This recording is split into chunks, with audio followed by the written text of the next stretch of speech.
네, 오늘 하나님이 세운 사람은 하나님이 먹이신다. 이런 제목으로 말씀 나누겠습니다.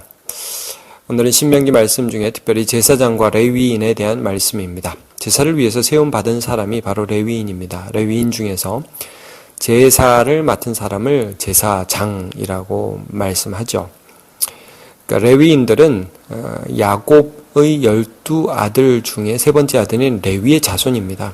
그들은 성막을 옮기기도 하고요. 여러 기구들을 운반하는 사람, 아무나 못했습니다. 레위인. 또 제사를 돕고, 또 이후에는 찬양대에서 찬양하는 등 여러 가지 예배에 관계된, 제사에 관계된 일들을 맡았던 그런 사람들입니다. 그리고 그 중에서 모세의 형인 아론의 자손들은 특별히 하나님이 제사장 직분을 맡기셨습니다. 출애굽기 28장 1절에 보면 너는 이스라엘 자손 중 내 형 아론과 그의 아들들 곧 아론과 아론의 아들들 나답과 아비후와 엘라살과 이다마를 그와 함께 내게로 나오게 하며 나를 섬기는 제사장 직분을 행하게 하되. 그런데 여러분이 나중에 포로 귀환기를 보시면 이 레위인들이 생활이 너무 어려워서 먹을 게 없어서 제사장직 혹은 레위인의 직무를 버리고 도망가는 일이 생기게 된 걸 보게 됩니다. 느헤미야 13장 10절을 보면 내가 또 알아본즉 레위 사람들이 받을 몫을 주지 아니하였으므로 그 직무를 행하는 레위 사람들과 노래하는 자들이 각각 자기 밭으로 도망하였기로. 자, 오늘 본문은 그 레위인들을 어떻게 세워야 하느냐, 이렇게 생활이 어려우면 도망간다는 거예요. 그러니까 이 이스라엘 공동체가 그들의 생계를 책임져야 한다는 것이죠. 그런데 이제 그렇기 때문에 두 가지 말씀이 나오는데 그들의 먹을 것들을 너희들이 책임을 져라. 그래서 3절과 4절을 보면 제사장이 백성에게서 받을 몫은 이러하니 곧 그 드리는 제물의 소나 양이나 그 앞다리와 두 볼과 위라 이것을 제사장에 줄 것이요 또 내가 처음 거둔 곡식과 포도주와 기름과 내가 처음 깎은 양털을 내가 그에게 줄 것이니 그랬습니다. 여기에서는 이제 제사 제물의 어떤 부분들 그리고 어떤 첫 열매를 제사장에게 드려라. 또 다른 부분에 보면 11조를 드려라. 이런 부분들이 나오고 있습니다. 자, 이유가 뭐냐? 5절을 한번 보도록 하죠. 이는 내 하나님 여호와께서 내 모든 지파 중에서 그를 택하여 내시고 그와 그의 자손이 항상 여호와의 이름으로 서서 섬기게 하셨음이니라. 그들이 들어갈 가나안 땅에는 박수와 신접자 초혼자들이 있었습니다. 그것이 이제 9절부터 14절까지 나오는 그런 내용들입니다.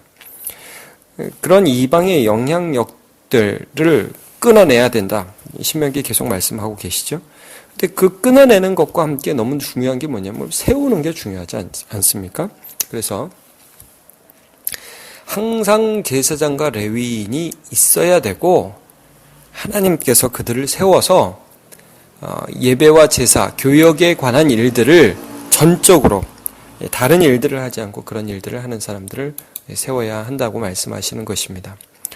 오늘 본문 말씀은 그러므로 이런 사람들에게 다른 직업이 있어서는 안 되고요. 분깃도 기업도 없고 농사짓고 목축하고 그렇게 사는 거 아니고요. 여호와께서 기업이 되어 주셔서 이 일들을 하게 하신다. 이런 말씀입니다.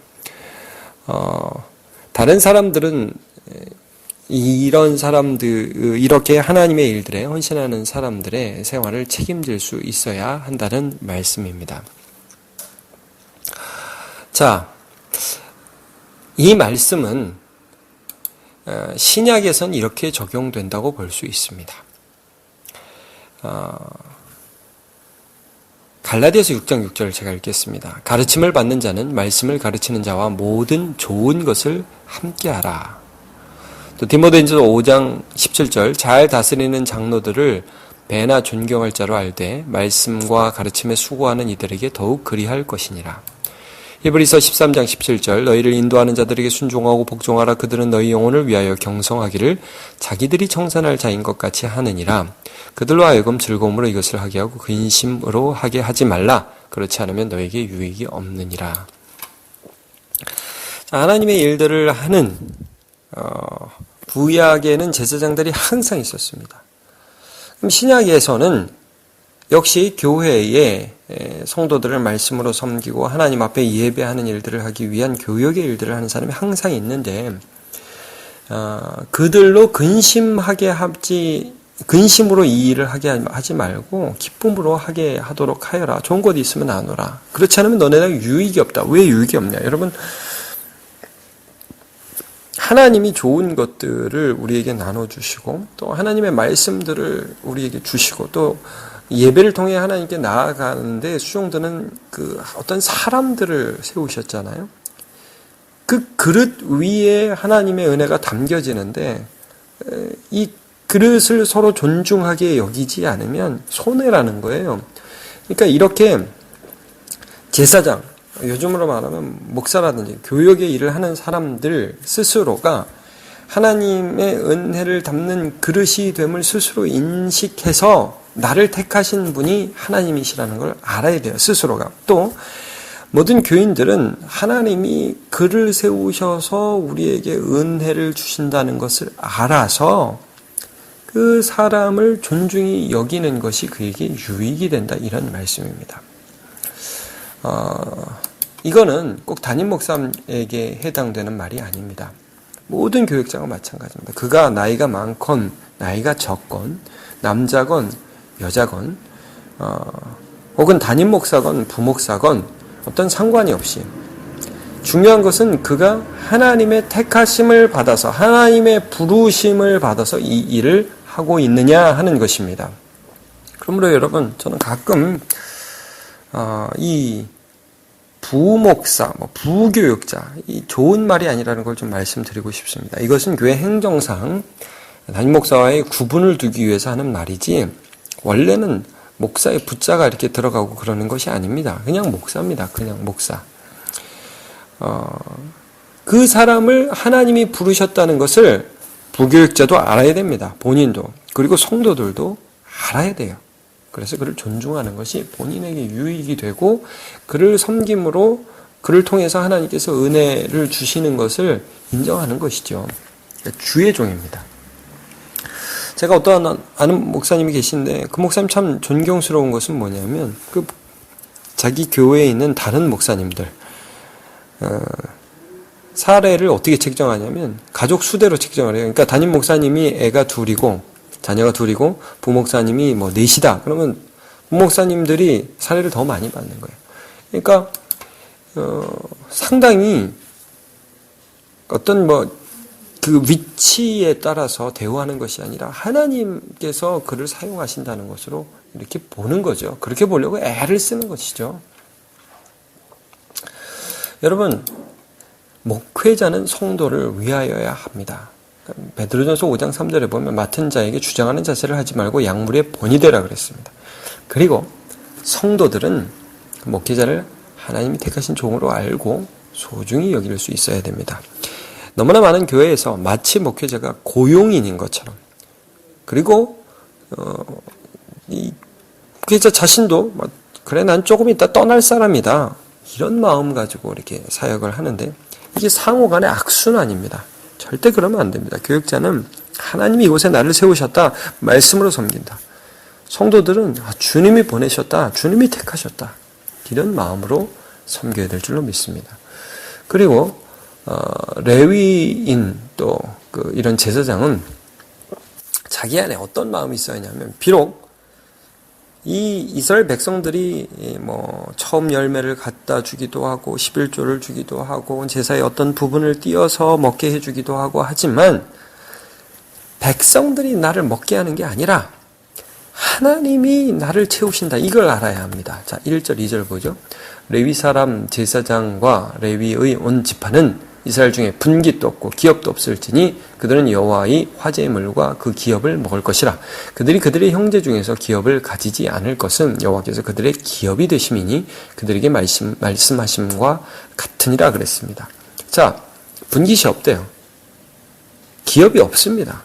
너네들이 나를 채워주는 게 아니라 하나님이 나를 채워준다는 그런 자세가 있어야 되는 거예요. 그리고 이것은 비단 목회자뿐만 아니라 우리 모두에게 적용된다 할 수 있습니다. 신약의 성경에 보면 너희는 너희는 왕 같은 족속이요, 택하신 주님 백성이요, 거룩한 나라, 하나님의 소유된 백성이다.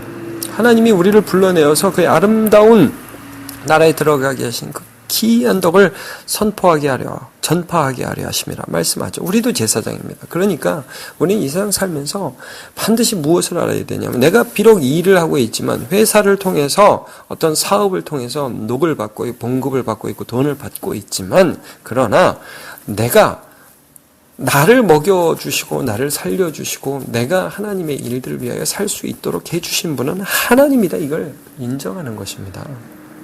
그런 당당함이 있어야 돼요.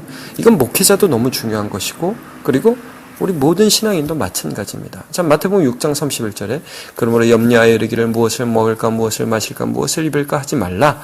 이는 다 이방인들이 구하는 것이라. 너희 하늘 아버지께서 이 모든 것이 너희에게 있어야 할 줄을 아시느니라 했습니다. 그러므로 너희는 먼저 그의 나라와 그의 의를 구하라.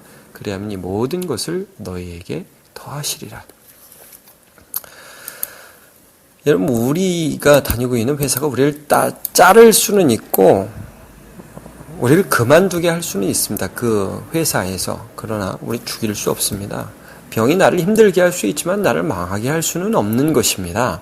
하나님이 나의 기업이십니다. 그러므로 주님의 나라를 위하여 살아가는 사람은 이 세상에 기업이 없다. 기업이 있지만 없는 겁니다. 하나님이 나를 이끌어 주시는 것입니다. 오늘 본문의 주제는 이것이죠. 거짓 영향력을 차단하는 것이 중요하다. 그런데 그 위에 항상 예배가 있고요.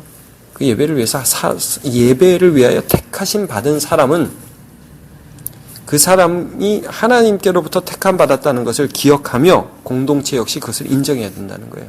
그리고 그런 사람들은 항상 사람들로부터 무엇을 받는 것 같이 보이지만, 그러나 그 공급원이 하나님이시고 먹여주시고 입혀주시고 힘주시는 분이 하나님이심을 인정해야 할 줄로 믿습니다.